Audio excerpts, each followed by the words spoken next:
So I'd like to welcome everyone back to this compassion practice program, and we're into the third session of 5 sessions in this program. So let's have a look at what we'll be covering this evening.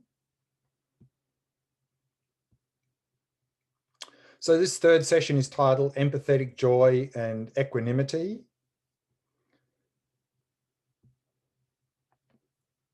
The first 2 sessions that we covered last week were covering the loving kindness and compassion practices. This is the last 2 of the 4 immeasurables this week. And then next week in the 2 sessions, we'll be building on these 4 immeasurables practices with an approach called exchanging self with others, particularly this Tonglen practice. And the recommended reading for this program, The 4 Immeasurables and Buddhism with an Attitude, both books from Alan Wallace. Before we go into this evening's topic, let's do a short meditation just to prepare ourselves, prepare our body, prepare the mind, and setting a good motivation. So if you'd like to find a nice comfortable posture, let's begin.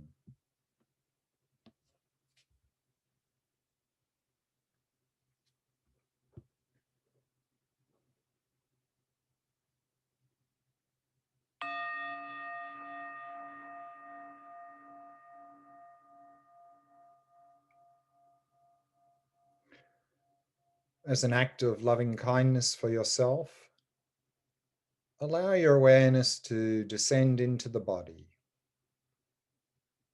right down to the ground. Simply becoming aware of the sensations where your body is touching the chair and the floor.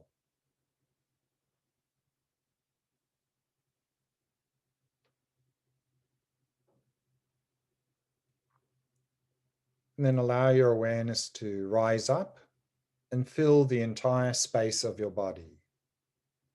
And simply become aware of sensations throughout the body.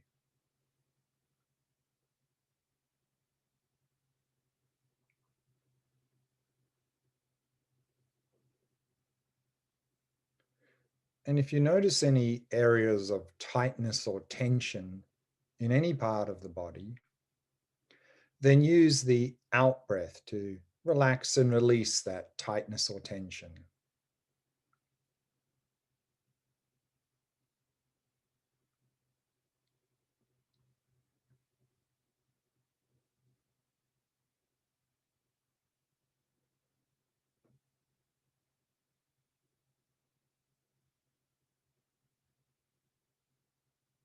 Bringing your awareness to the area of your face and softening and relaxing all the muscles in the face. The mouth and jaw, soft and relaxed. And all the muscles around the eyes, soft and relaxed.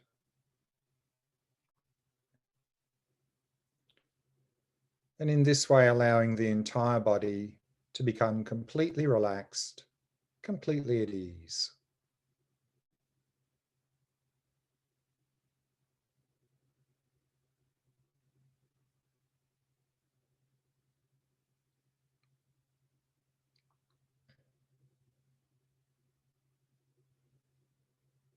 And relaxing more deeply with each out breath.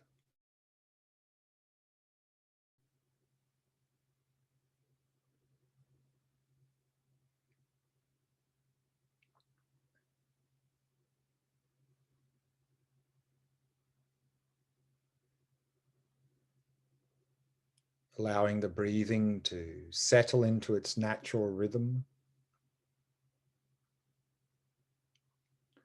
Not trying to control or regulate the breath in any way. Simply allowing it to flow naturally and effortlessly.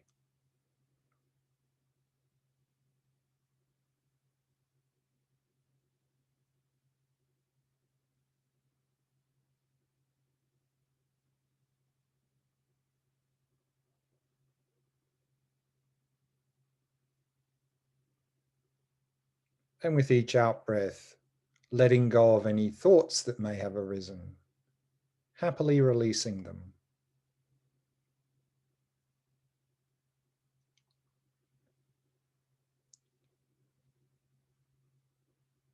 And simply allowing the mind to come to rest, in the present moment.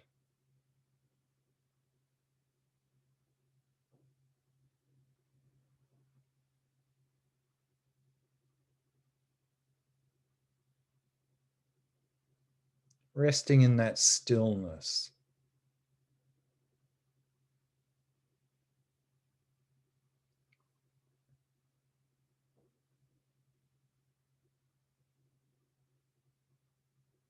Allowing the mind to remain relaxed, still, and clear.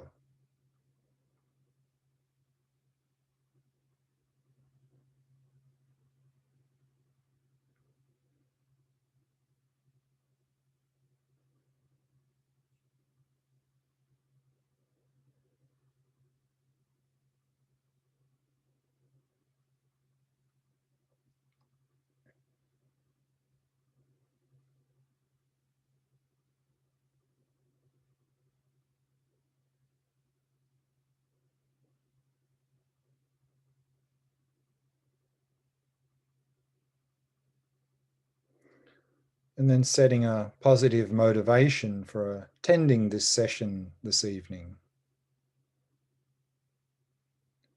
And try to make your motivation as expansive as possible.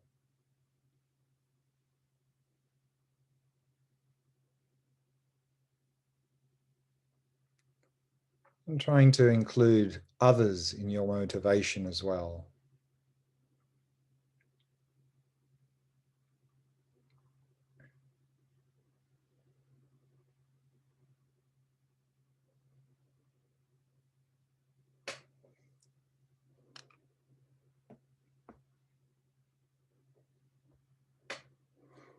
And then keeping this motivation in mind, we can finish the meditation and begin our discussions together this evening.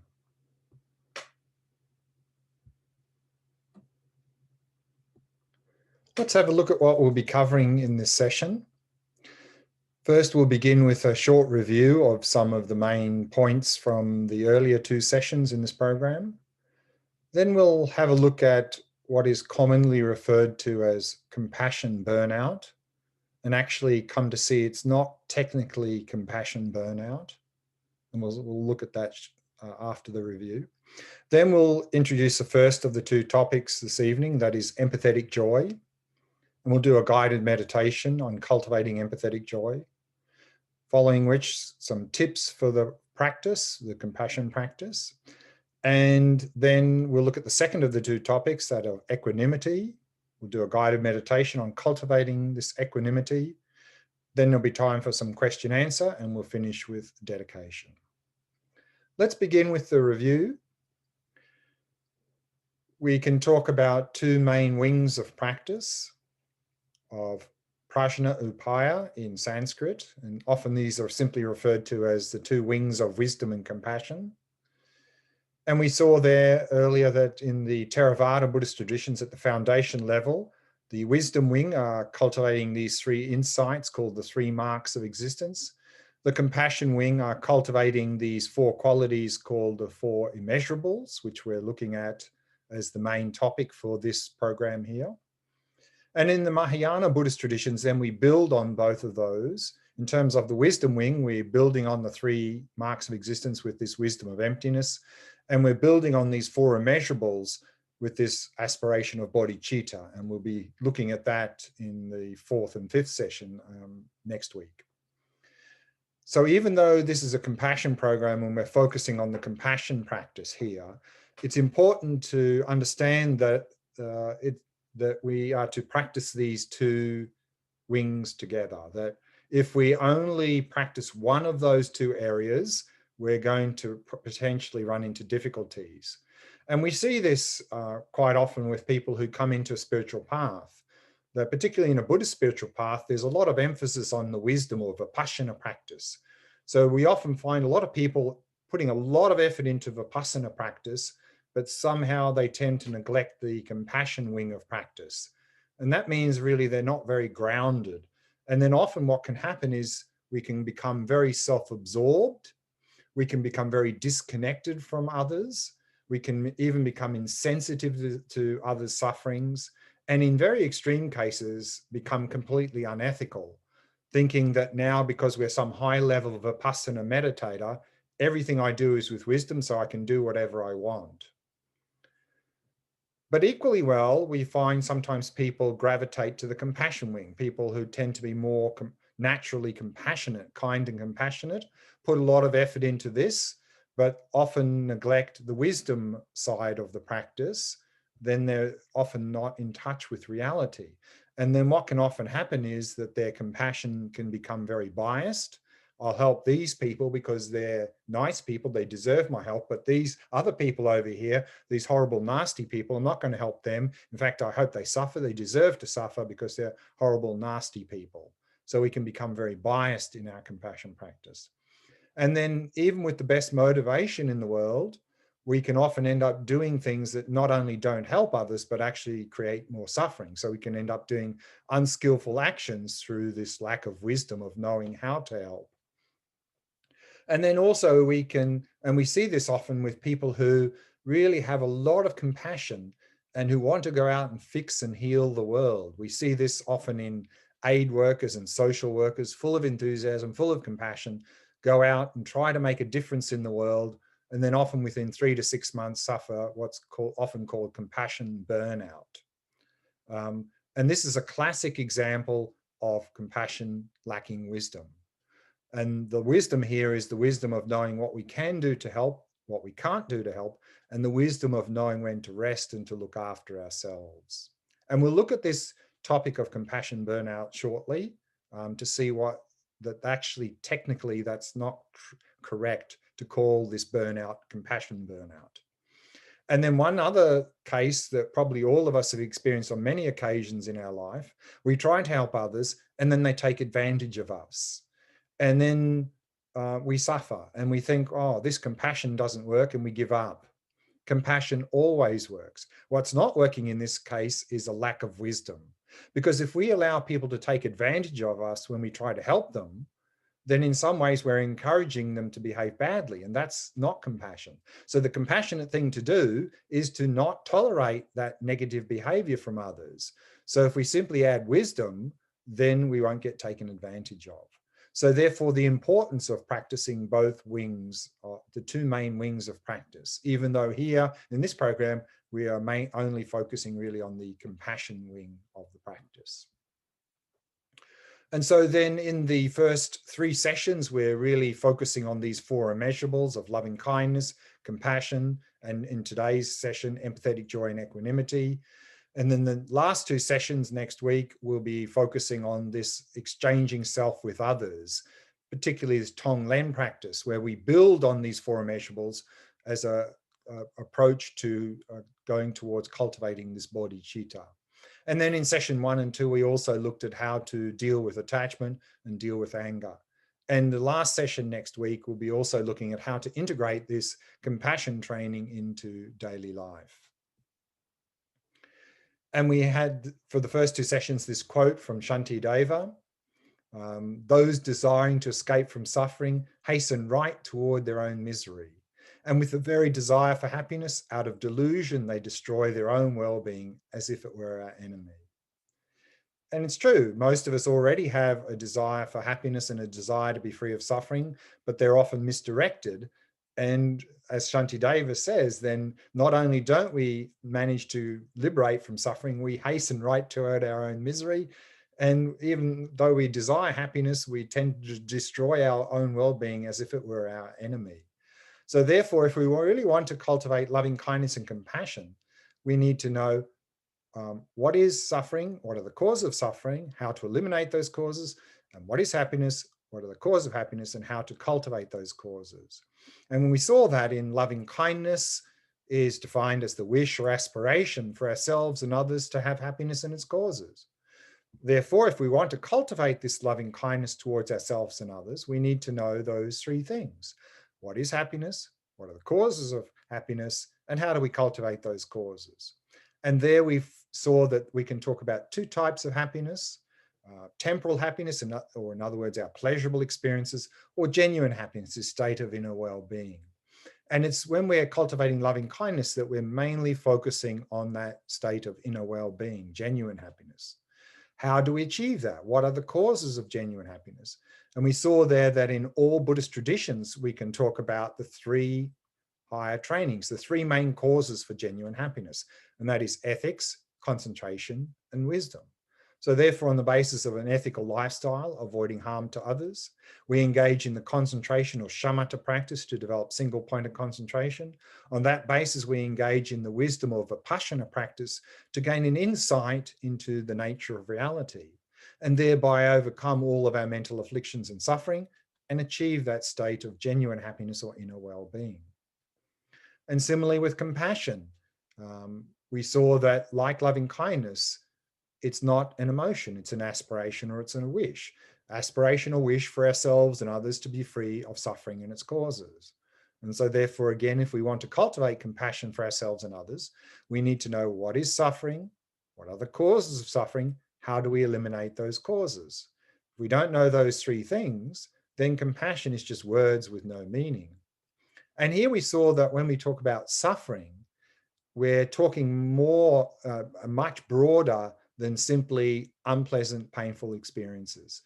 Yes, we want to be free of unpleasant, painful, physical, mental experiences. But here in compassion, we're going much further than that, because we also talked about this suffering of change, which is talking about our pleasant experiences. And we all often have a lot of craving and attachment for those, which just causes a lot of suffering. So we want to be free of that craving and attachment to our pleasant experiences. But even at a deeper level, we want to be free of what's called this all-pervasive dukkha that this state we find ourselves in. And that is that there's always a potential for suffering to arise in our life. We want to be free of that. Why is that potential there? From a Buddhist perspective, it's because our mind is contaminated with mental afflictions. As long as we have craving, attachment, anger, jealousy, fear, anxiety, and so forth in our mind, there's always a potential for suffering to arise in our life. That is the deepest level of compassion. We want to be free of that. To be free of that, we have to be free of the cause. Why are we stuck in that state? And it's because of our mental afflictions. And here we condensed all of those mental afflictions into the three main mental afflictions called the three poisons that poison our mind. Ignorance being our distorted view of reality. That leads to attachment to pleasant things, aversion to unpleasant things, and then a whole mess starts from there. How do we eliminate those mental afflictions, the causes of suffering? And so here we have that quote from Nagarjuna, the great 2nd century Indian Buddhist master. And he says, by extinguishing actions and mental afflictions, there is liberation. So by eliminating these mental afflictions, we're liberated. And he says, actions and mental afflictions arise from misconceptions. The misconceptions are grasping onto things as inherently attractive or inherently unattractive. And those misconceptions arise from elaborations. Elaborations is our distorted view of reality, grasping onto things existing independently. So by grasping onto things existing independently, we end up with attachment to pleasant things because they seem to be the source of our happiness, aversion to unpleasant things because they seem to be the source of our suffering. The whole mess starts from there. So therefore, elaborations or our distorted view of reality will cease through cultivating emptiness. Emptiness being the Vipassana practice in the Mahayana Buddhist traditions. So this is how we eliminate suffering and its causes. We know this, then we can really authentically cultivate compassion for ourselves and others. And in terms of cultivating loving kindness and compassion, it's recommended to do this in stages. The first, particularly for us in the modern world, we start by cultivating loving kindness and compassion for ourselves first, then move out to friends, most easy, then to strangers, so then move out to difficult people, and then towards all living beings. All living beings is immeasurable loving kindness and compassion, meaning immeasurable, meaning all living beings. And then in the context of those two first sessions, we also looked at anger and attachment and what they are and how to deal with them. Attachment, we saw there, was defined as a mental factor that sees its object as attractive, It exaggerates the object's attractiveness and thus wishes to possess and hold the object. Why? Because attachment sees or believes that object is the source of our happiness. And so we are to let go of attachment. But letting go of attachment doesn't mean we become detached from everything. Actually, these are the two extremes. Attachment and detachment are the two extremes that we oscillate between. And both of those arise due to this distorted view of reality, believing the source of happiness and suffering is out there in the world. That the source of happiness is out there in the world, attachment. The source of suffering is out there, detachment. We cut from things because they seem to be the source of our suffering. So the middle way, how to let go of attachment, is non-attachment, meaning fully engaging in our experience without attachment, without aversion. And we looked at attachment in terms of dispelling some misconceptions. Common misconception is that we need attachment to enjoy things, otherwise our life is going to be very boring. We saw there, in fact, that actually attachment interferes with our enjoyment of the simple pleasures in life. And by letting go of it, we can actually enjoy things much more fully. Similarly with a relationship, it seems like we need attachment to have a relationship, but actually attachment interferes with our relationships. That in all our relationships, there are two dynamics: attachment and loving kindness. And attachment is all about me, and it sees the other person as an object to satisfy me. So if we can reduce our attachment in a relationship and increase loving kindness, then actually our relationships will improve. And similarly, to be creative, if we can reduce and eliminate mental afflictions like craving and attachment, we'll open up a space where creativity, which comes from a deeper level of our mind, can more easily emerge. So actually we'll become more creative if we eliminate or reduce and eliminate attachment. And similarly with anger, we saw that, like attachment, anger exaggerates and distorts. In fact, anger sees the object as unattractive, it exaggerates the object's unattractiveness and thus wishes to harm the object. Why? Because anger believes that object is the source of our suffering. And we also there dispelled some misconceptions that sometimes people feel like, yes, anger is quite harmful, but actually sometimes I need anger. I need anger to be forceful in difficult situations. And we saw there that actually anger exaggerates and distorts. And then, if we know from our own experience, if we have very strong anger, not only doesn't it help to deal with difficult situations, we often overreact or react inappropriately and the situation gets out of control. So the answer from a Buddhist perspective is, instead of anger, practice patience. And then people think, oh, that means sit there and do nothing. This is not patience.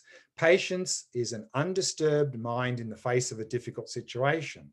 So what Buddhism is saying when Buddhism says to practice patience is simply remain calm when you're faced with a difficult situation.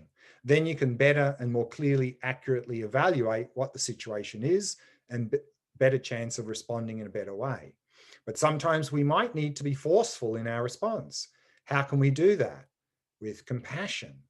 So actually, compassion is a sign of strength, because sometimes people feel anger is strength, compassion is a sign of weakness, because people sometimes mistakenly think to be compassionate with others, we sit there, smile and say nice things to people.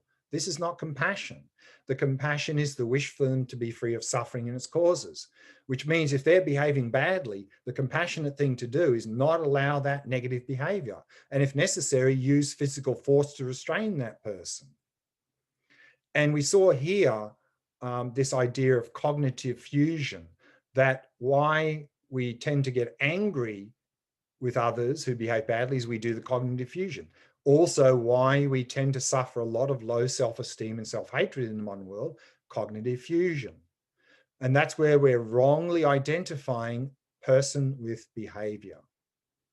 And I'd like to just go through that again, because I think this is very important and can be very helpful to help us to overcome anger, to overcome low self-esteem, to really start to cultivate compassion for those people who behave badly, for the difficult people. And so we saw there that if someone's behaving badly, the correct perspective is simply acknowledging there is a person engaging in a harmful behavior. But often our perspective is instead, there is a bad person. What we've done there is we've fused the person and the behavior together and made them one thing. This is a false, invalid perspective. This is called cognitive fusion in psychology. And if we do this, we're in trouble, because in any situation, we've got two choices: accept or reject. But if someone's behaving badly, we tend to reject. But then if we do cognitive fusion, reject translates into rejecting the person, because actually the thing we don't like is their behavior. But because we've fused behavior to person, we end up directing the rejection directly at the person. We get angry with them, we attack them. We find it difficult to have compassion for them, because it seems like then having forgiveness or compassion for them feels like what we're saying is, oh, what you did is okay. It's not okay. And then we end up with a fixed, biased, distorted view of the person. Solution: don't do cognitive fusion. Simply have a correct perspective. There's a person engaging a harmful behavior. Then we can accept the person, i.e. have forgiveness and compassion for the person, and at the same time reject their negative behavior, not tolerate negative behavior, and help them to address that negative behavior. So there's a big difference. If we do cognitive fusion, we tend to judge and attack and criticize people. Whereas if we have the correct perspective, then we can have compassion for the person and evaluate the behavior and address the negative behavior if necessary, if they're behaving in a negative way. Similarly, this is why we tend to have low self-esteem, and self-hatred is so epidemic in our modern world, is that if we've done a harmful action, the correct perspective is simply acknowledge, I have done this harmful behavior. But in our modern world, we tend to have the other perspective of simply, I'm a bad person. We're fusing ourselves with our behavior. And then we reject ourselves, we judge, we criticize ourselves, we condemn ourselves, we have self-hatred, and therefore we suffer low self-esteem because we have a fixed, biased, distorted view of ourselves. I'm just such a horrible, bad person. And then we feel a lot of guilt, because guilt is coming from the cognitive fusion. So the answer to this is simply avoid cognitive fusion, because it's a false, invalid perspective. Simply acknowledge, I have done a harmful behavior. We can then accept ourselves, meaning we can have forgiveness and compassion for ourselves, have good self-esteem for ourselves, and at the same time, not tolerate our negative behavior, address our negative behavior, and regret that negative behavior. So that's the difference between regret and guilt. Guilt is completely useless because it's coming from a false, invalid perspective. It just makes us feel bad and paralyzes us, and it's not even addressing negative behavior. Whereas regret comes from a correct perspective. Regretting the behavior leads us to overcoming that negative behavior. And so the solution to low self-esteem and self-hatred is not simply to flip to the other extreme, and that is simply reinforce, I'm a good person, I'm a good person. Because if we do think like that, there's very much a danger we end up with cognitive fusion on the positive, and then it could become an ego trip, because we go, oh, actually, I'm a wonderful, but in fact, I'm better than everyone else. And then we sort of discard or don't acknowledge our negative behavior, because I'm just such a good person. Everything I do is good. And then we end up with a sort of a conflict, because I'm a good person, they're the bad person. Let's get rid of those bad people over there. We're the good people, they're the bad people. Causes conflict and division. Now, if we can't live up to this label, I'm a good person, then we'll just flip back to the other extreme and think, oh, that really confirms I'm really such a horrible, bad person. So how to overcome low self-esteem and self-hatred is simply avoid cognitive fusion. To acknowledge, instead of I'm a bad person, I have done a bad action. Then we can have that still a good self-esteem, and at the same time address our negative behavior. So correct view is not to identify with our thoughts, emotions, memories, habits, personalities, and behavior. We identify with these things, and then we end up in mental afflictions and suffering. We are not Either we are our thoughts or we have thoughts. Either we are our emotions or we have emotions. Either we are our memories, habits, behavior, personality, or these things are which we have. We have all these things. They are not us. And if we wrongly identify ourselves with any of these things, we're going to have mental afflictions and suffering. More of this comes up in the context of Vipassana practice, in terms of wrongly identifying ourselves as our body and mind. I am the body and the mind. That is the deepest level of cognitive fusion that we do, and leads to mental afflictions and suffering. That is addressed in Vipassana practice. And then in terms of dealing with anger and attachment, first, we need a clear understanding of what we mean by anger and attachment. Remember there we saw that how these words are used in psychology is not exactly the same as here, so in Buddhist context. So we need to understand how they're defined here and how they actually lead to suffering, to develop the aspiration to be free of them.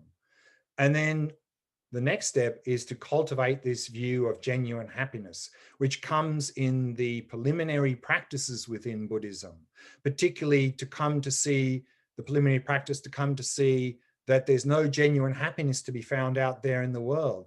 The source of genuine happiness is within ourselves. Likewise, the source of suffering is not out there in the world, it lies within our own mind. And then, because if we don't make that shift, then as soon as we see something pleasant, we'll have attachment. See something unpleasant, we'll have aversion, anger. So we need to cultivate that view of genuine happiness to shift our perspective. Then how to deal with anger, attachment, mental afflictions when they arise. First step, we need mindfulness. We need to become aware of them as soon as they're arising, before they take control of our mind. That's why shamatha practice is so important in this context, is to be able to cultivate mindfulness, to notice these mental afflictions as they're arising before they take control of our mind. Then if we can observe them, we're free of them. They can't do anything. They can't overwhelm us. We don't need to fight with them. They will simply dissipate. And then in addition to using mindfulness to deal with mental afflictions, we can apply antidotes. And we saw there that particularly we can apply antidotes coming from the Vipassana wing of practice. The antidotes such as impermanence and emptiness. By using these antidotes, we can dissipate attachment, anger, jealousy, other mental afflictions. And so this is really a good formula for not only dealing with anger and attachment, but I think all mental afflictions. First, a clear understanding, cultivate that view of genuine happiness, using the mindfulness through shamatha, and applying antidotes in Vipassana. Very effective. The long-term strategy to overcome all mental afflictions is all mental afflictions come from the distorted view of reality. So to eliminate them fully, we need the Vipassana practice of emptiness. But these are measures that we can use in the short term to deal with them effectively while we're working on the long-term solution of the Vipassana practice of emptiness. Now I'd like to briefly talk about what's commonly referred to as compassion burnout. You know, we go out to try and help and we just burn out. And this is coming from an article called From Empathy to Compassion in a Neuroscience Laboratory. And you can see the URL for that if you want to look it up. But actually this article is just a part of a chapter from a book from Matthew Ricard. The book is called Altruism, the Power of Compassion to Change Yourself and the World. And so what is commonly referred to as compassion burnout, technically it's not compassion burnout, because compassion is the wish or aspiration for ourselves and others to be free of suffering and its causes. You can't burn out with this aspiration or wish. What is commonly referred to as compassion burnout, as we're going to see in this article here from the book, is actually empathy burnout. So let's see what Matthew Ricard says. He says, in 2007, along with Tanya Singer, and Tanya Singer is a psychologist and a neuroscientist, I was in Rainer Goebbels' neuroscience laboratory in Maastricht as a collaborator and guinea pig in a research program on empathy. Tanya would ask me to give rise to a powerful feeling of empathy by imagining people affected by great suffering. And then he goes on to say, during a pause after a first series of periods of meditation, Tanya asks me, what are you doing? It doesn't look at all like what we usually observe when people feel empathy for someone else's suffering. So when he did his this, what was asked of him, what was happening in his brain was very different to the normal person who experiences empathy. So let's see what he said. He said, I explained that I had meditated on unconditional compassion, trying to feel a powerful feeling of love and kindness for people who were suffering, but also for all sentient beings. When I engaged in meditation on altruistic love and compassion, Tanya noted that the cerebral networks activated were very different, meaning very different from the ones normally activated when people feel empathy.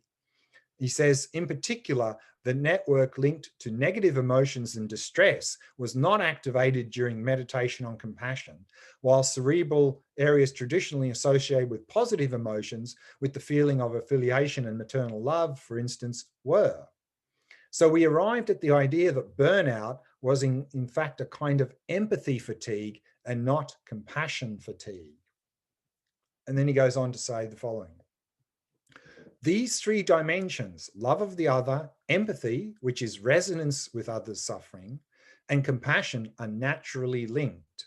When altruistic love encounters suffering, it manifests as compassion. This transformation is triggered by empathy, which alerts us to the fact that the other is suffering. One may say that when altruistic love passes through the prism of empathy, it becomes compassion. The person who feels compassion and kindness can develop the strength of mind and desire to come to the aid of the other. Compassion and altruistic love have a warm, loving, and positive aspect that standalone empathy for the suffering of the other does not have. And so here then, summarizing, he says the following. So it was clear from my perspective that if there was an empathy fatigue leading to the syndrome of emotional exhaustion, there was no fatigue of love and compassion. Without the support of love and compassion, so this is a very important point here, empathy left to itself is like an electric pump through which no water circulates. It will quickly overheat and burn. So this is what's normally called compassion burnout. It's simply empathy burnout. So empathy should take place within the much vaster space of altruistic love. So remember, for altruistic love or loving kindness and compassion, to cultivate those, we need to know what is suffering and its causes, what is happiness and its causes. In other words, we need wisdom. And so that's what he says now. He says, it is also important to consider the cognitive aspect of compassion. In other words, understanding the different levels of suffering and its manifest and latent causes. We will able thus to place ourselves in the service of others by helping them effectively while still preserving our inner strength, our kindness, and our inner peace. So in summary, if we have simply empathy for others and we're lacking that wisdom, which is manifesting then as loving kindness, then we just end up with empathic distress. We end up with burnout. But if we have that empathy together with the wisdom in the manifesting as loving kindness, then that will lead to compassion and there will be no burnout. So therefore, this is what is commonly called compassion burnout. Actually, empathy burnout. Let's now look then at the last two four immeasurables, the two topics, and we'll do meditations on them. The third of the four immeasurables is empathetic joy. In Sanskrit and Pali is mudita, and that is defined as the wish or aspiration for ourselves and others never to be separated from happiness. In other words, it's a rejoicing in our own and others' joys and virtues. This is a focusing on the positive aspects of ourselves and others. This is crucially important in our modern world, where we tend to have this obsessive focus on the negative. So it really helps to provide a balanced view of ourselves and others.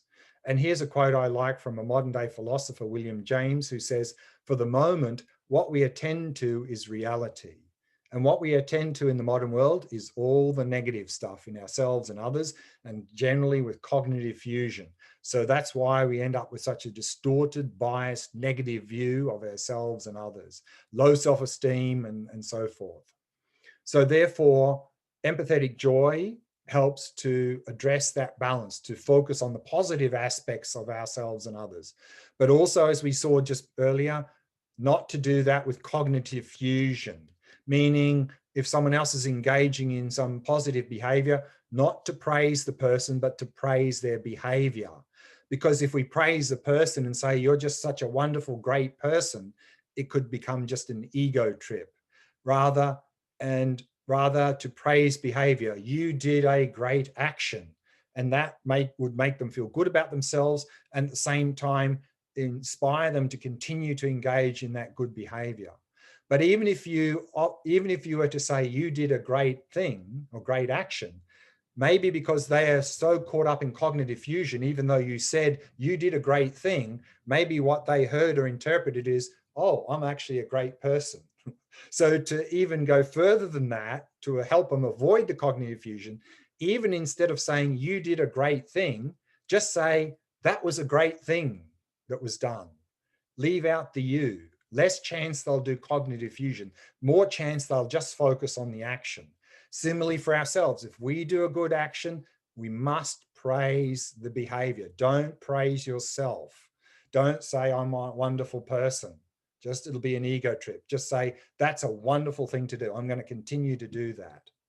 Now, some obstacles to empathetic joy. The far enemy, what's opposite of rejoicing is jealousy, envy.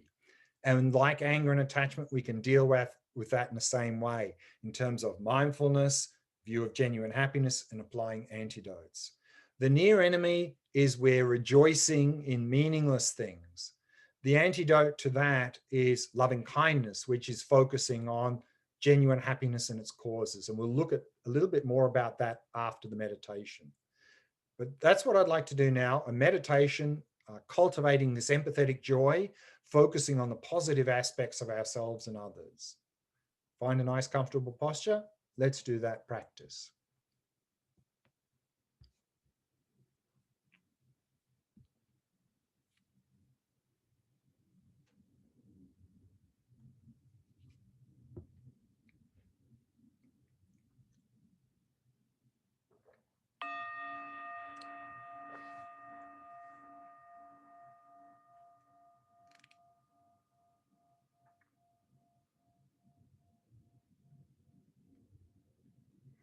As always, we begin by preparing the body. So establishing a good posture, keeping the back nice and straight,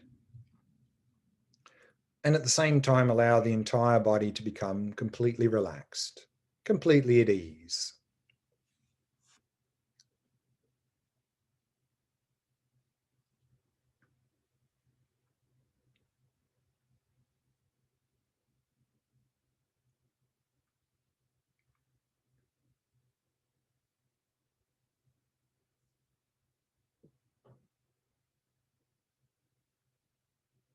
And relaxing more deeply with each out breath.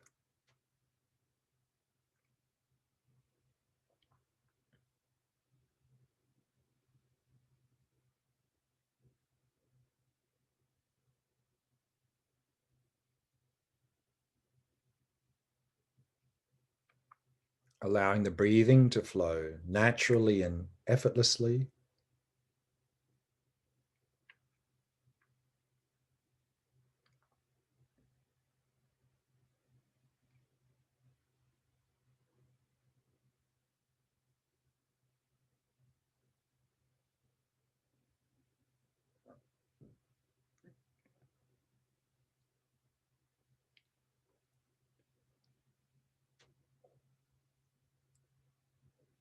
And setting the mind in a state of ease and relaxation.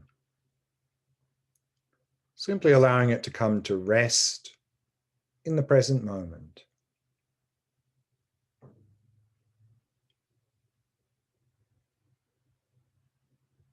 Resting in stillness.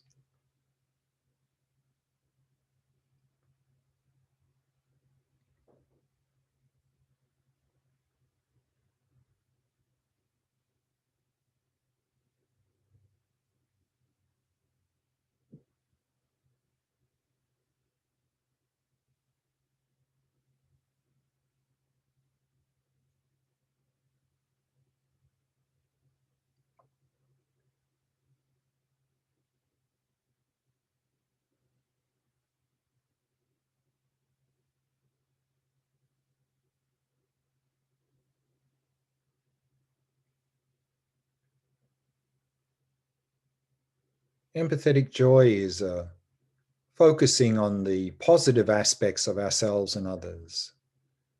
It's a rejoicing in our own and others' virtues and joys and happiness.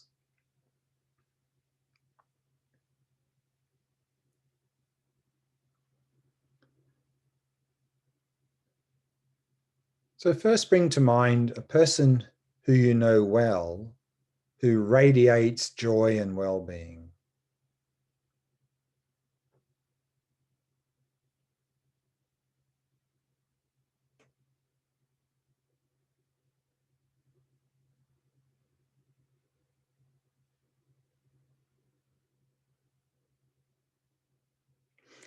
And as you focus on this person's joy, open your heart to that joy and take delight in it.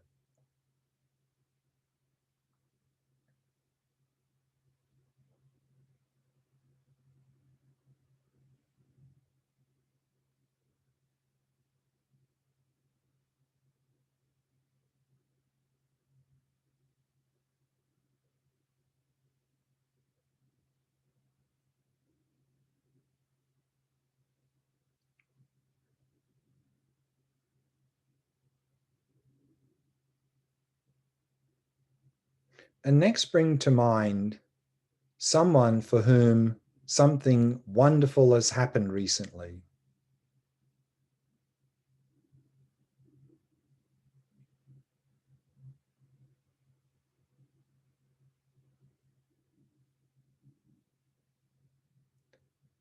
And recall the delight of this person and share in their joy.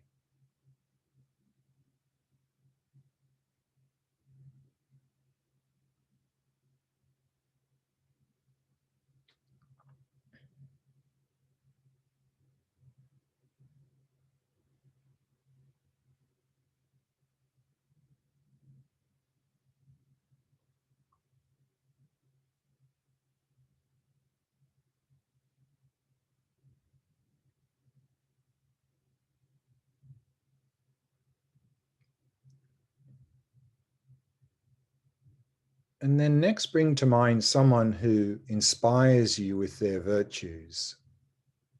Virtues such as generosity, kindness, and wisdom.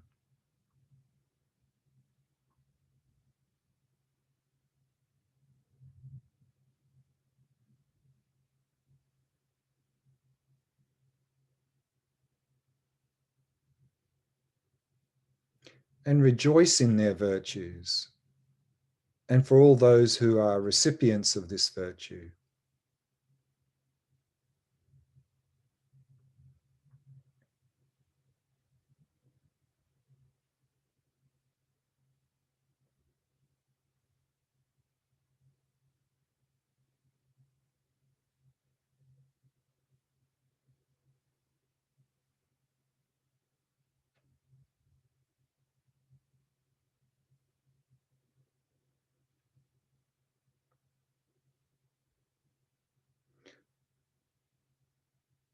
And not forgetting about yourself. You've made the effort to attend this program, wanting to improve and develop yourself.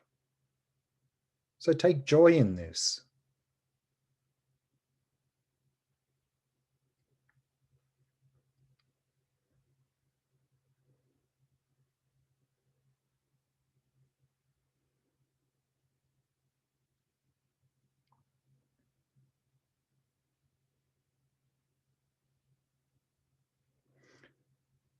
And now direct your attention back along the timeline of your life to your earliest childhood years. And try to remember the earliest act of kindness you can remember experiencing from another person.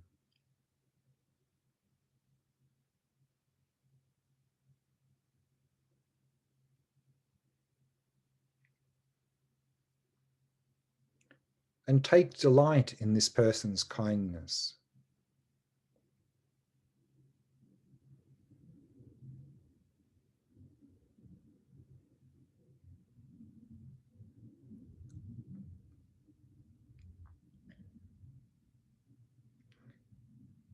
And now slowly move your attention along the timeline of your life from this earliest childhood memory, moving slowly through your childhood years, adolescent years, adult years, right up to the present day.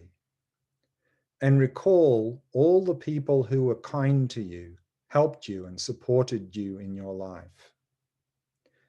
And as you breathe out your delight and your gratitude that people have shown you such kindness, that they've brought such kindness to the world.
We can bring the meditation to a close.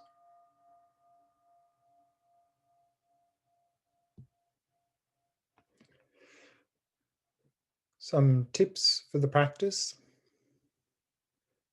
What we've seen so far in the first three of the four immeasurables, and the same will come in equanimity shortly, is each one has a near enemy, meaning something that looks like that quality, but actually is corrupting or degenerating that quality. And sometimes these near enemies are not so easy to notice. Each one of the four immeasurables has a near enemy, but fortunately, one of the other four immeasurables can act as an antidote to the near enemy. For example, we saw in the first session in this program, loving kindness, the near enemy of attachment is attachment. And so if we see that our loving kindness is simply degenerating into attachment, then that's a good time to cultivate equanimity, because equanimity, which we're going to look at shortly, is the quality of overcoming attachment to friends, aversion to strangers, aversion to difficult people, apathy to strangers. Equanimity, as we're going to see, it also has its own near enemy. Equanimity is this equal, unbiased attitudes towards everyone, but that can degenerate into simply being equally indifferent to everyone. So if we see our equanimity degenerating into simply being equally indifferent to everyone, that's opportunity to cultivate compassion, because it's difficult to remain indifferent to others if they're suffering. We see them suffering. Compassion also has its own near enemy, and that is despair, that we're just simply caught up in a state of despair, seeing all that suffering. And we saw there that often that happens due to too much focus on the negative. So an antidote to that is cultivate empathetic joy, to focus on the positive aspects of ourselves and others. Empathetic joy also has a near enemy, is meaningless rejoicing. We just start rejoicing in meaningless things, even to the point of rejoicing in harmful things. So if we see our empathetic joy degenerating into simply meaningless rejoicing, that's a good opportunity to cultivate loving kindness, the wish or aspiration for ourselves and others to have happiness and its causes.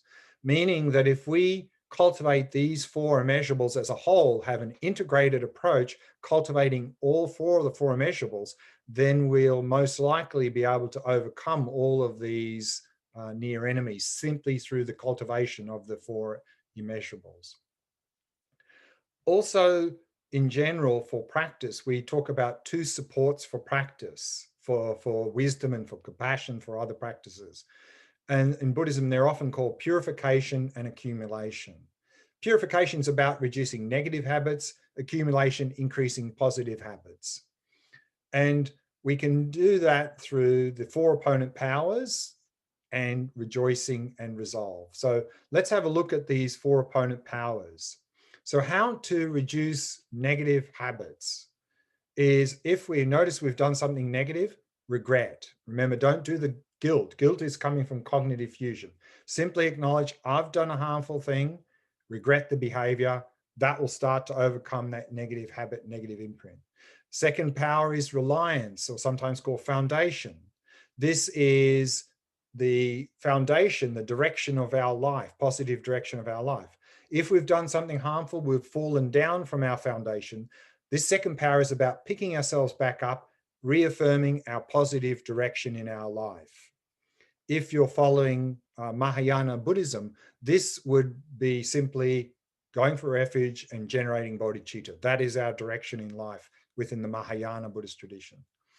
Think of a practical remedy is the third point. So if we, for example, verbally abuse someone at work, apologize. And then the fourth thing we can do, resolve, make a strong determination not to repeat that negative behavior again. If it's a strong habit, no point in saying, I'm never going to do it again. It won't happen. So if it's a strong habit, give a time limit. For example, I'm not going to do that for the next week. If that's way too difficult for the next day, I'm not going to do it. Way too difficult for the next 10 minutes, I'm not going to do that thing. Pick an amount of time with effort you can normally manage. And then over time, you can slowly expand that limit And then you can start to even break strong habits. So if we, every time we've noticed we've done something harmful, if we go through these 4 opponent powers, regret the action, reaffirm our positive direction, apply a remedy, strong determination not to do it again, we'll start to weaken our negative habits. Increasing the positive habits, the accumulation, is to rejoice in the good actions we did and make a strong resolution to continue that good behavior. And so how to do these supports in a practical way is to do an end of day review before you go to sleep. How did our day go? And pick one negative thing we did during the day and go through these 4 opponent powers: regret, reliance, remedy, resolve. This is really compassion for ourselves. Equally important, even more important, pick one good thing we did during the day, rejoice in the behavior, resolve to continue that good behavior. So that's going to be empathetic joy and loving kindness for ourselves. But also, I think we tend to take things for granted in our life. And therefore, another thing to do, pick one thing we received during the day. And we receive a lot of things many times during the day. Pick one thing we received and have a sense of gratitude for having received that thing. So this is also empathetic joy. So this is a practical way I think we can really cover these first 3 immeasurables as a sort of a day review at the end of the day. Let's go now to the second of the 2 practices today, equanimity, and then we'll go to meditation. Equanimity in Sanskrit is upeksha, in Pali upekkha. Equanimity is the wish or aspiration for ourselves and others to abide in this equanimity, which means to be free of attachment and aversion to those near and far. The long version is to be free of attachment to those close to us, apathy to strangers, aversion to difficult people. So equanimity is this impartial, unbiased attitude towards others. Now we tend to be very biased or partial, and we tend to categorize people into 3 groups simply from the perspective of how they seem to affect us. Those people around us who seem to support me in my happiness, we tend to label friends. Those people around us who don't seem to interfere with me and my happiness, we tend to label strangers. Those people around us who seem to interfere with me and my happiness and maybe seem to cause me suffering, label the so-called enemy. Then, of course, we end up with attachment to friends because they seem to be the source of our happiness, apathy to strangers because don't care what happens to them, and aversion to difficult people because they seem to be causing us suffering. Equanimity is about overcoming that by understanding we're all equal in wanting to be happy, wanting to be free of suffering. We are all in the same situation, and to develop this sense of closeness to everyone. And it's this equanimity that is really the basis for us to be able to cultivate loving kindness, compassion, empathetic joy boundlessly towards immeasurable living beings. And as we just saw, the near enemy to equanimity is indifference or apathy. That if we notice our equanimity is simply degenerating into being equally indifferent to everyone, good time to cultivate compassion to avoid that. The far enemy, attachment and aversion. And we've seen how to overcome them through mindfulness, view of genuine happiness, and applying antidotes. So this is the obstacles to equanimity. So let's do that meditation now, and then we'll go to question answer after the meditation. So if you'd like to find a nice, comfortable posture, let's do this practice on cultivating equanimity.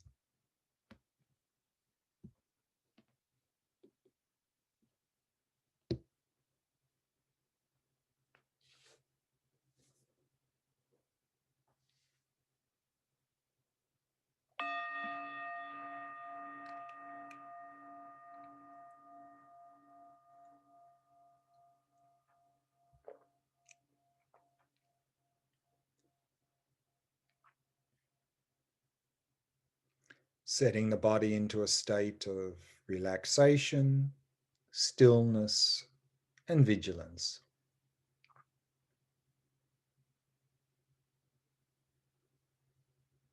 A vigilant posture is to keep the back nice and straight.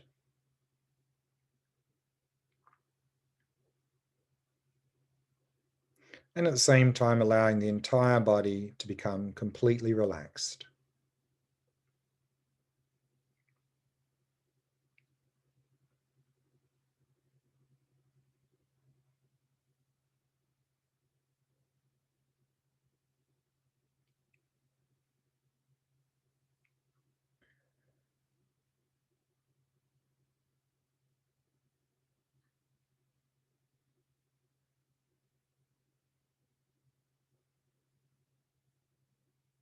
breathing flowing naturally and effortlessly.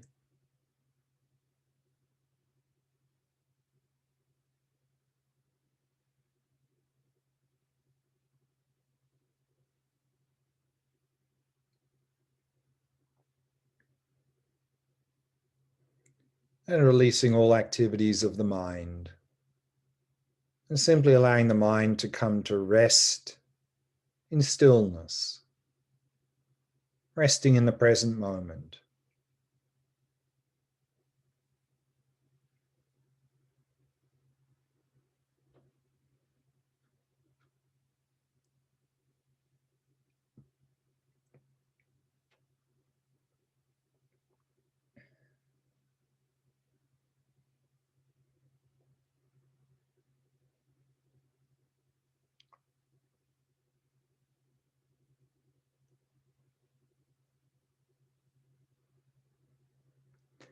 Equanimity is a mind of impartiality towards others.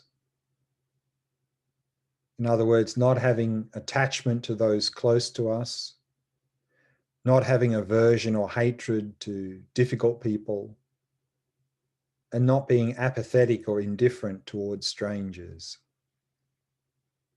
It's equanimity that allows loving kindness and compassion to expand boundlessly.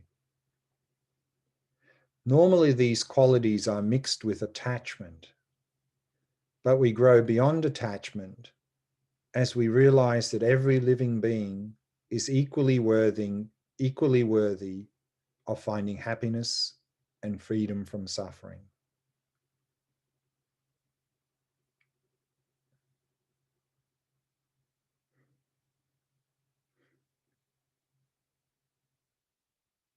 Now, first bring to mind a person who you know well, but is neither a friend nor someone who you dislike. And picture them very clearly in front of you.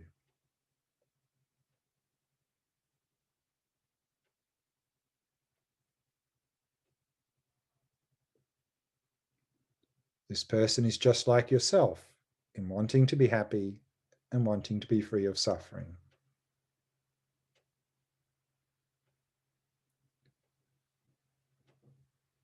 And now shift your perspective and view the world through their eyes. And from this perspective, look back on yourself.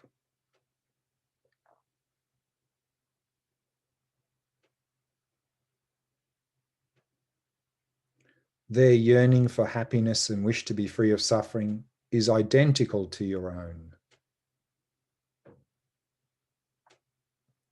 And even though they're not close to you, their happiness is no less significant than the happiness of a loved one.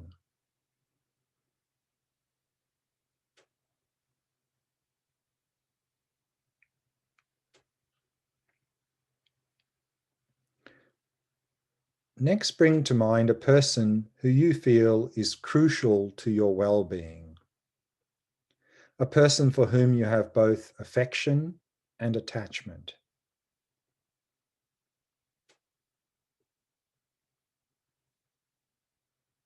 And again, picture them very clearly in front of you.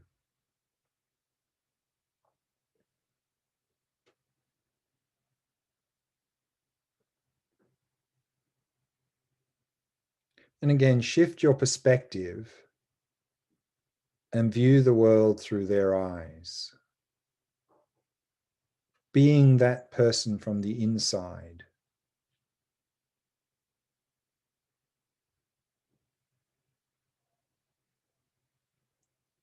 They have their own hopes, fears, and desires.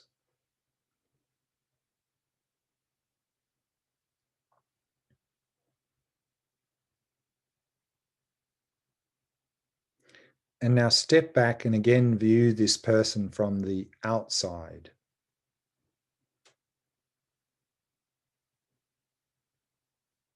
This person is not the true source of your happiness.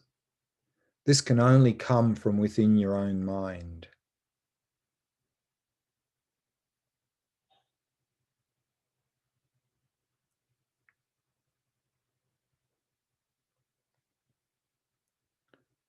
And next, bring to mind a difficult person, someone who you dislike.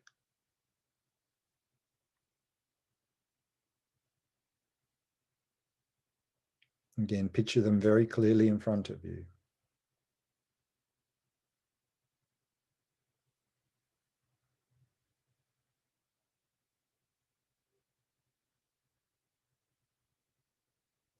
And again, shift your perspective to this person's perspective, being this person from the inside, experiencing their hopes and fears.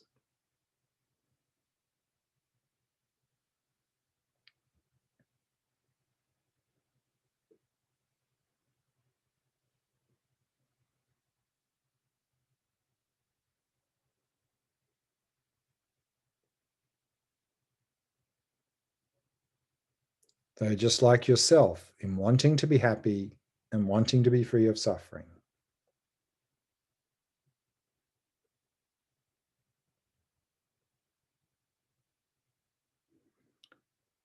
And again, step back and view this person from the outside.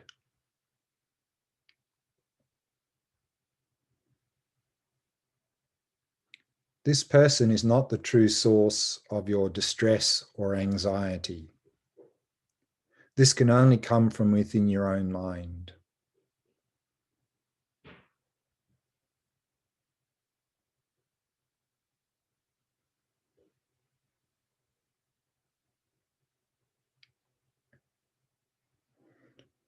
And realize there's nothing inherent in the stranger, the loved one, or the difficult person that makes them that way. Circumstances change, and they can easily change from one category to another. Shifting circumstances bring us together and cause us to part.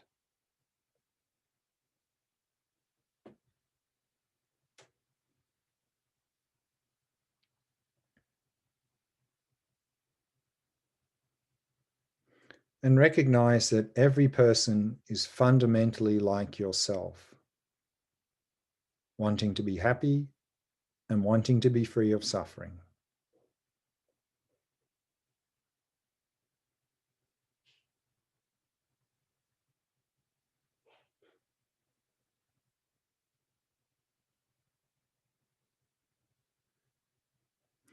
And so arouse the thought, how wonderful it would be if everyone had equanimity, to be free of attachment to friends, to be free of apathy or indifference towards strangers, and to be free of hostility, anger, or hatred toward difficult people.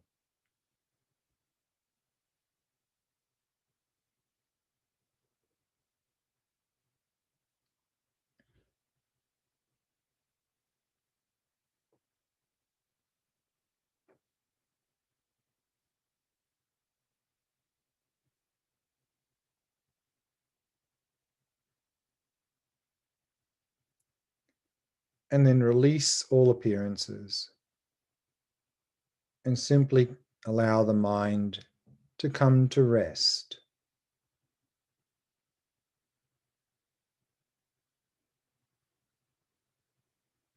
To rest in that inner purity of mind.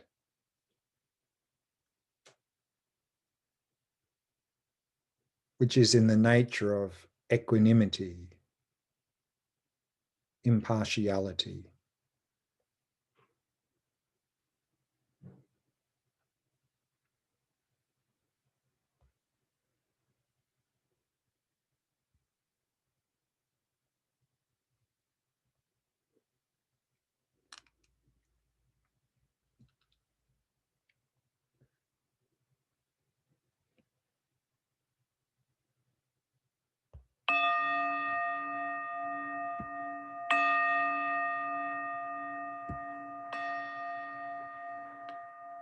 And we can bring the meditation to a close. So we now have some time for question answer. So we've got any questions, Miffy? There aren't any questions yet in the chat, but I have a couple for you, Glenn. Sure. So when you were saying how loving kindness then, when it's triggered by empathy, becomes compassion. So that kind Through the of prism of empathy, yeah. so is that why in the sevenfold cause and effect for developing bodhicitta, loving kindness comes first and then compassion comes after that? Is that part of that natural kind of trajectory? Um, I mean, possibly because see, we see that in the Tong Len, it's the reverse, as we're going to see in session 5, that first we have to do compassion and then loving kindness. But I think that the natural thing is to reflect on that kindness, but then see that actually people are suffering. We want them to be happy, but we see them suffering. And that empathy with others suffering on the basis of the loving kindness, then I think leads to compassion. And certainly in terms of the four immeasurables, that's the order. And so that would sort of make sense. Yeah, because if you go the other order, compassion first, then it can become a real drudge because there is no foundation, like you said, or a possibility of relief or being able to help. Yeah, I think that also, particularly in our modern society, we really have this obsessive focus on the negative. And so I think it's also for that reason, particularly in our modern societies, to focus on the positive aspects. You know, loving kindness is all about striving for genuine happiness. To have that as the starting point, I think, is makes much more sense also in the modern world. Yeah. Thank you. Then my other question is, you know, we don't even know the meaning of words in our own language. Like when you were saying, you know, compassion, and we just automatically think it means empathy, whereas actually, you know, it's an aspiration. And then today when you're talking about patience and how I just hear passive. Yeah. So, you know, do you have any tips for how we can develop some kind of discriminating wisdom so we can actually use our own language correctly? Well, it's not so much about using our own language correctly. It's the fact that these words in different contexts have different meanings or are used differently. You know, I mean, generally when we speak about love and compassion, they're emotions. Um, and here, when we use, as I said, in Buddhist psychology, we don't really talk about emotions. In fact, I think there is no word in Sanskrit or Tibetan that means emotion. And so in Buddhist psychology, it's what's underlying the emotions that is the key. What's driving the verbal and physical displays of emotions and so forth. That is what is key, not so much whether we have a very red face and saying lots of loud words or saying nice things or whatever. That's sort of the secondary. The key is what is driving that sort of verbal and physical display. And so this is where the challenge is that that's at the level that we are using these words, and that's not commonly how they are used in the modern world. We talk a lot more about emotions, and love is an emotion, compassion is an emotion, and so forth. And so it's not a matter of, you know, we Buddhists have got it right and everyone else has got it wrong. It's just a matter of um, understanding the difference in usage. And so the challenge is, though, that, you know, we have to use common terminology. You know, we can't just sort of, sometimes what I see is, to avoid this confusion, sometimes people invent a new word, a translation term, a term that's probably hardly anyone has ever heard of, and then they start throwing this word around and people go, well, what are you talking about, you know? And so, you know, that's also, I think, not a solution. So what I try to do is, what I've been doing in this program and other programs, is try to give the original Sanskrit term as well, like karuna, maitri, metta, and so forth.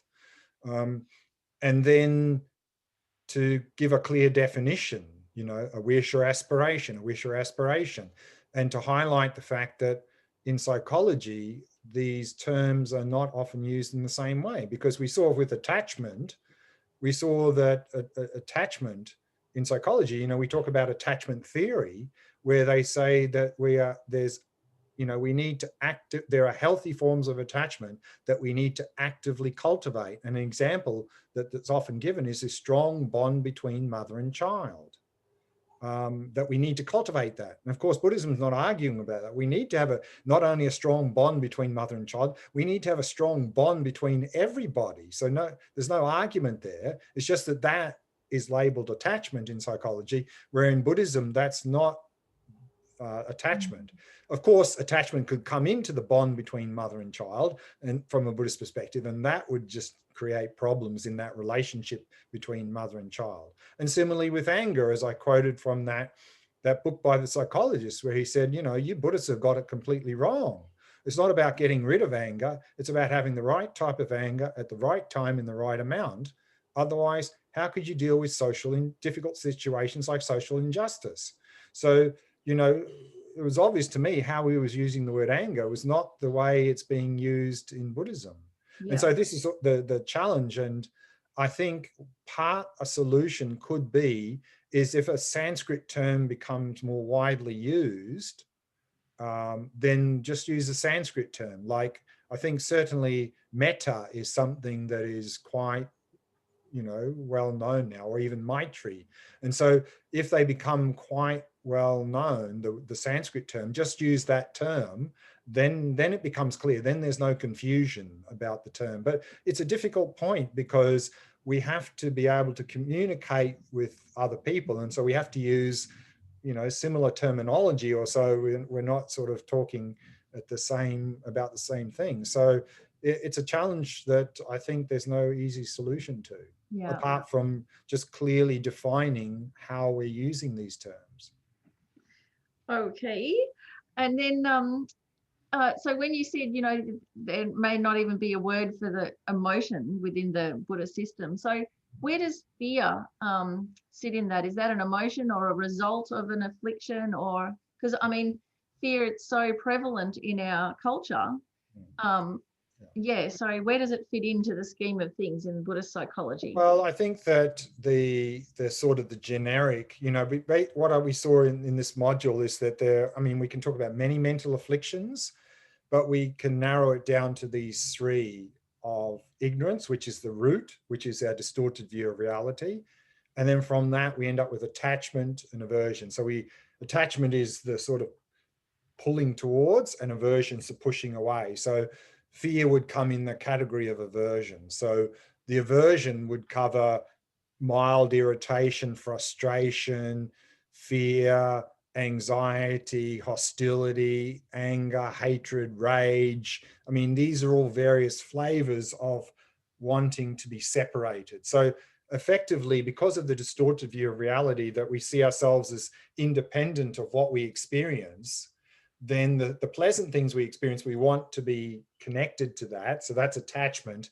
And that comes in many different flavors as well, you know, craving and all those sort of things. So there's many flavors of that. And then the unpleasant ones that seem to be the source of our suffering is this pushing away. So we have this pulling towards and pushing away. And I think the fear, anxiety, and all of that comes in that group, in that grouping of aversion, which is the generic pushing away is aversion. And the one in that group that we focus on a lot in Buddhism is anger. And anger, again, is really this intention to harm. And that's very destructive. And so within the group of aversion, we often put the spotlight on anger. And that's why even sometimes in those three poisons, instead of aversion, you'll actually see listed there anger. Yeah, okay. And also, often in the Theravada traditions, the underlying root cause is our distorted view of reality, grasping. But in a practical sense, what is really driving our behavior is this attachment. And so often in Theravada traditions, they'll actually say the root underlying mental affliction, the one that's causing the problems, is attachment, because that's really the one that's driving the whole show. But that's coming Yeah. from the distorted view of reality. Okay, well, seems like I was the only one with questions tonight. Oh, no questions. Okay. No. Well, John had one earlier about, well, what is the difference between compassion burnout and empathy burnout, but then you went into great detail about that. So the questions are done. Good. Okay. Well, then we're just about running out of time, so we'll leave it there. So let's just dedicate again. So I'll get the screen up. Dedicate all of our efforts in this evening session using the Shantideva dedication prayer. May all beings everywhere, plagued by sufferings of body and mind, obtain an ocean of happiness and joy by virtue of my merits. May no living creature suffer, commit evil, or ever fall ill. May no one be afraid or belittled with a mind weighed down by depression. May the blind see forms and the deaf hear sounds. May those whose bodies are warm with toil be restored on finding repose. May the naked find clothing, the hungry find food. May the thirsty find water and delicious drinks. May the poor find wealth, those weak with sorrow find joy. May the forlorn find hope, constant happiness and prosperity. May there be timely rains and bountiful harvests. May all medicines be effective and wholesome prayers bear fruit. May all who are sick and ill quickly be freed from their ailments. Whatever diseases there are in the world, may they never occur again. May the frightened cease to be afraid, and those bound be freed. May the powerless find power, and may people think of benefiting each other. For as long as space remains, for as long as sentient beings remain, until then may I too remain to dispel the miseries of the world.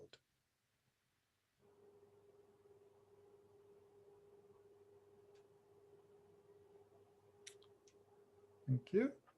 So the next session will be next Monday, session 4 of 5, and we'll be looking at this exchanging self with others, where we build on the 4 immeasurables. And we'll talk a little bit about the bodhicitta and this exchanging self with others being one of the main methods to cultivate the bodhicitta. But we'll be focusing primarily on this exchanging self with others.